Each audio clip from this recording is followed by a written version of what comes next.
Treasure hunting weekend mga katiats, ang aming pinuntahan ngayon ay napakagandang big boulder marker.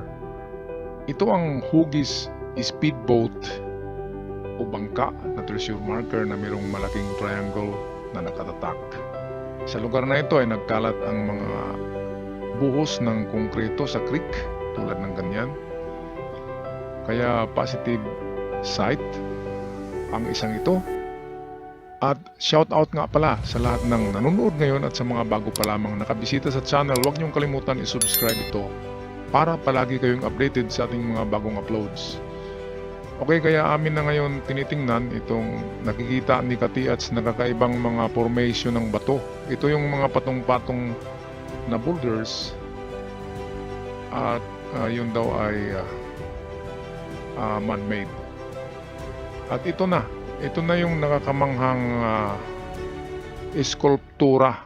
Talagang bato yan na binawasan, tinapyas yung ibabaw at kinurting speedboat na mayroong triangle sa kanyang dulo. Ayan mga katiats, kaya ano sa tingin nyo? At ang ebidensya na yan ay tinapyas talaga at kinurti, kinakarb ay nandyan sa kanyang gilid ang mga biyak-biyak na bato na binawas diyan sa bato na yan para itsura siyang parang bangka or sasakyan pandagat. Kakaiba talaga itong mga Hapon kapag gumagawa ng marker ay talagang ini-sculptura ito according sa kanilang gustong forma. Kaya ngayon akin muna tingnan, baka nandyan lang sa may triangle, nandyan lang banda enclosed in the rock, baka ito isang giveaway. Kaya ito muna ang i-detect ko. Kapag merong gold enclosed in this big rock, ma-detect talaga yan at mabasa na gold. At kung minerals lamang ang bato ang content ng bato na yan, mag-rehistro naman yan sa detector. Ito nga pala yung nabibili nyo sa Bourbon Electronica. Yan ang Go Find series. Ito yung pinakauna ang gamit ko. Ngayon meron ng mga upgraded version yan. Yung Go Find 44 at Go Find 66. Go Find 20. Nabibili yan sa Bourbon Electronica. Tawagan nyo si John or si Roniel Bourbon sa kanilang cellphone number 0975 6675 030. Mag-inquire lang doon at sabihin na ako ang nagrekomenda sa inyo para ma-estima kayo at mabigyan ng counting discount. Sa treasure hunting mga katiats, hindi lang gadget ang dapat meron kayo, kundi itong pagbasa ng mga signs, ng mga kahulugan, mga directions at mga pointers. Kaya binahagi ko sa inyo ang iba sa mga karanasan ko kung paano hanapin ang mga item gamit ang signs and symbols. At ang mag-confirm naman yan na meron talaga ay ang ating gadget. And of course, hindi natin yan malaman kung hindi natin hukayin, hindi natin ma-prove na meron talagang laman. Naku, extraordinary talaga na hugis ito. Ngayon lang ako nakakita ng ganitong pagkakurte na bato na ginawang parang bangka talaga. Ang laki ng triangle sa dulo niya. Kaya kung ako ang may-ari kung diyan ako nakatira, diyan na lang siguro ako araw-araw maghukay. Kasama ko nga pala ngayon ang the master of the pendulum. Ito ang aking kaibigan na treasure hunter na mabait na tao. Gwapo rin yan noong kabataan niya. At okay din itong kanyang pendulum kasi nakikita ko na talagang yan, hindi ikonokontrol ng kamay, kundi gumagalaw yan dahil sa mga enerhiya ng mga aura ng minerals or ng kung ano mang nakabaon dyan na gold. Okay, kaya dowsing, pendulum, Yung dalawang yan, bilib ako sa mga gamit na yan. Meron ding mga bago ngayon, mga dowsing rod, I make that Japanese wand, at saka yung mga homemade locators. Pwede rin yan, pero kailangan talaga nyo ng practice. While itong pendulum at dowsing rod, ancient tools na ito. Tinatawag ito na divine tools noong 15th century sa Amerika at Europe. Kaya ako'y naniniwala dyan. Mas bilib ako sa mga gamit na yan kaysa mga gadget na lumalabas ngayon sa internet. Karamihan kasi ng mga gadget ay mga scam. Okay, dinisenyo lang siya para ipagbinta ngunit hindi epektibo. Kaya marami tuloy ang nadali ng mga scam products tungkol sa mga paghanap ng ginto. Kaya sa ating treasure sign analysis, treasure signs and symbols reading, meaning ay hindi kayo ma-scam dyan kasi yan ay tatatak na sa inyong utak, magrehistro na yan, at para na kayong maging walking dictionary kapag inyo nang nakabisado ang kahulugan ng mga treasure signs and symbols. Kaya kung palagi kayo sa akin nakaantabay, ay malilipat sa inyo ang lahat ng aking kunting nalalaman ay mapuntayan sa inyo, at in the future ay kayo na ay maging ako.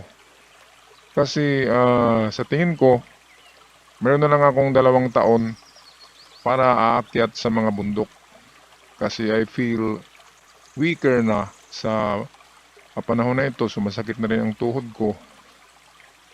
Kaya estimated 2 years more na ako pa rin ay mag-inspire sa inyo, mga katiats, sa mga bata, sa mga bago pa lamang, sa mga nag-umpisa. Ako'y nag-i-inspire sa inyo para inyo rin ma-experience o baka kayo na ang makatagpo nitong ating mga hinahanap. Okay, kaya dito, gamit ko itong aking dependable locator. Kaya hindi ko na ito ibininta, hindi ko na rin pinalitan kasi kontento na ako sa kanyang performance. Hindi siya yung kagaya ng iba na turo ng turo, liko ng liko. Ito siya pag natapat siya sa mga void spaces or mga empty itong rooms underground, tinatawag ng mga bunkers, grave, septic tank, cavity. Kapag natapat yan sa ibabaw, iikot talaga yan. Kasi tinisting ko na siya. At binuksan ko na rin yan noong mabasa yan. Ay meron talagang mga pyesa sa loob na mga IC electronics. Kaya ito, ayan, hindi ko yung kinukontrol. Talagang bigla siyang iikot kapag natapat siya sa tinatawag na aura or inirihiya ng mga nakabaon dyan kung ano man yan. Okay, so confirm na meron talagang anomalya under that big triangle marker. Sa ibabaw yan ng barko o ng bangka na yan. Umiikot din yan.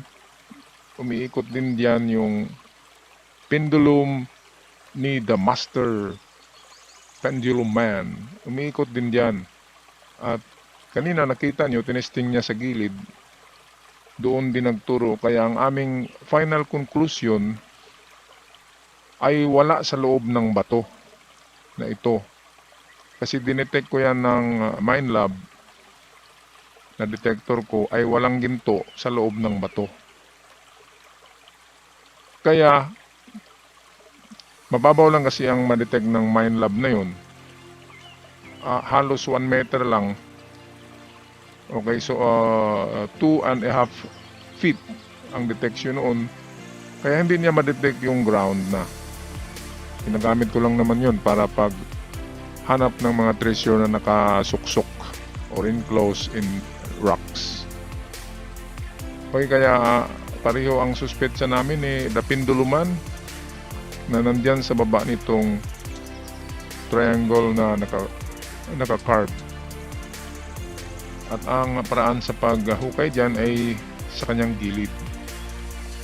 At maliit lamang muna na hukay para hindi babagsak ang bato. At kapag merong makitang maganda, well, lagyan na ng mga support timbers ang bato na yan para hindi siya babagsak kung sakaling malaki na ang hukay. Okay, ngayon final test ay doon ako pupunta sa baba. Pero dito ay umikot at bumalik pagturo sa malaking bato ang locator. Kaya meron talaga. Meron something under this big boat marker. Ayan, ikot na naman siya dyan. Magtaka ka bakit hindi ikot siya sa ibang parte ng bato. Diyan lang talaga sa triangle. Kaya malaki ang possibility under this triangle marker sa ground ang paghanap ng treasures. Okay mga katits, kung gusto nyong umasinso ang buhay ng bigla, ay pwede kayong mag-try nito. Kung meron kayong mga bundok na may mga marker, i-message nyo lang sa akin sa aking FB ang Umamori. Ako'y magpaalam na. May the fortune be with you guys and don't stop chasing for that golden dreams. Ingat kayong lahat. Paalam.